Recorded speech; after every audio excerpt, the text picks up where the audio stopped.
আসসালামু আলাইকুম রহমতুল্লাহ। প্রিয় দর্শক, আপনারা সকলে কেমন আছেন? আশা করি ভালো আছেন। দেশ কিংবা প্রবাসে থাকা সকল ব্যাংক গ্রাহকদের জন্য মহা দুঃসংবাদ। কারণ বিশেষ করে 23টি ব্যাংকের খেলাপি ঋণ 2.82 লাখ কোটি টাকা বেড়েছে আর্থিক ঝুঁকি। আসুন বিস্তারিত জেনে নিই। আপনারা যদি আমাদের চ্যানেলটিতে একদম নতুন হয়ে থাকেন তাহলে অবশ্যই চ্যানেলটিতে সাবস্ক্রাইব করে লাইক কমেন্ট শেয়ার করে পাশেই থাকবেন। আপনাদের একটি লাইক কমেন্ট শেয়ারের মাধ্যমে আমাদেরকে নিত্য নতুন সব নিউজ উপস্থাপন করতে উৎসাহ যোগায়। দেশের ব্যাংকিং খাতে মূলধনের ঘাটতি দ্রুত বাড়ছে, যা যখন একটি বড় ধরনের আর্থিক উদ্বেগ পরিণত হয়েছে। বাংলাদেশ ব্যাংকের সর্বশেষ প্রান্তিক বিবেচনা করে প্রতিবেদনে দেখা গেছে 2025 সালের জুলাই সেপ্টেম্বর সময়ে 23টি ব্যাংকের সম্মিলিত মূলধন ঘাটতি বেড়ে দাঁড়িয়েছে প্রায় 2.82 লাখ কোটি টাকায়। মাত্র 3 মাস আগের তুলনায় এই ঘাটতি প্রায় দ্বিগুণ হয়েছে। খেলাপি ঋণের ধারাবাহিক প্রবৃত্তি বৃদ্ধি, দুর্বল সুশাসন ব্যবস্থা এবং দীর্ঘদিনের অনিয়ম এই সংকটের প্রধান কারণ হিসেবে চিহ্নিত করা হয়েছে।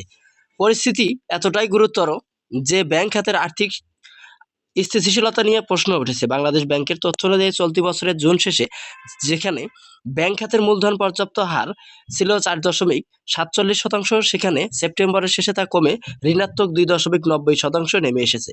আন্তর্জাতিক মানদণ্ড অনুযায়ী এই হার কমপক্ষে 12.5% হওয়া প্রয়োজন। সিএসআর কমে যাওয়ায় অর্থ হলো ব্যাংকগুলোর ঝুঁকি মোকাবেলায় সক্ষমতা উল্লেখযোগ্যভাবে দুর্বল হয়ে পড়েছে। প্রতিবেদনে বলেছে 2025 সালের সেপ্টেম্বরের শেষে দেশের খেলাপি ঋণের পরিমাণ বেড়ে দাঁড়িয়েছে 6.44 লাখ কোটি টাকা। এই বিপুল অঙ্কের অনাদায়ী ঋণ ব্যাংকগুলোর মূলধন কাঠামোকে আরও ভেঙে দিচ্ছে। অর্থনীতিবিদরা বলছেন, দীর্ঘদিন ধরে অতিরিক্ত ও অনিয়ন্ত্রিত ঋণ বিতরণ, রাজনৈতিক প্রভাব এবং তদারকির দুর্বলতা এই পরিস্থিতি তৈরি করেছে। রাষ্ট্রায়ত্ত ও বেসরকারি মিলিয়ে কয়েকটি ব্যাংক সবচেয়ে বেশি মূলধন ঘাটতির মুখে রয়েছে।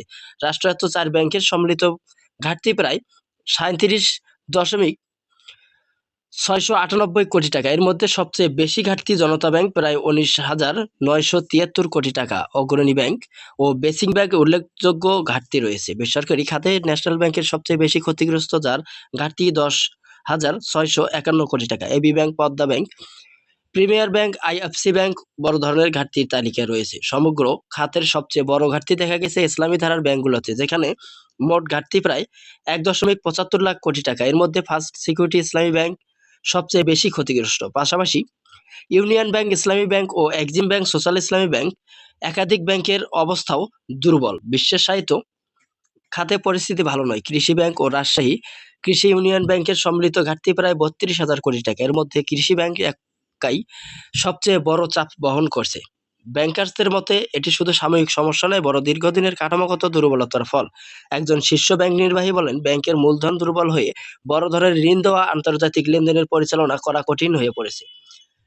পরিস্থিতি শুধু ব্যাংক খাতে নয়, পুরো অর্থনীতির জন্য ঝুঁকিপূর্ণ। ঋণ প্রবৃদ্ধি কমে যাওয়া, ব্যবসায়িক খাতে অর্থের প্রবাহ বাধাগ্রস্ত হচ্ছে এবং বিদেশি বিনিয়োগকারীদের আস্থাও কমেছে।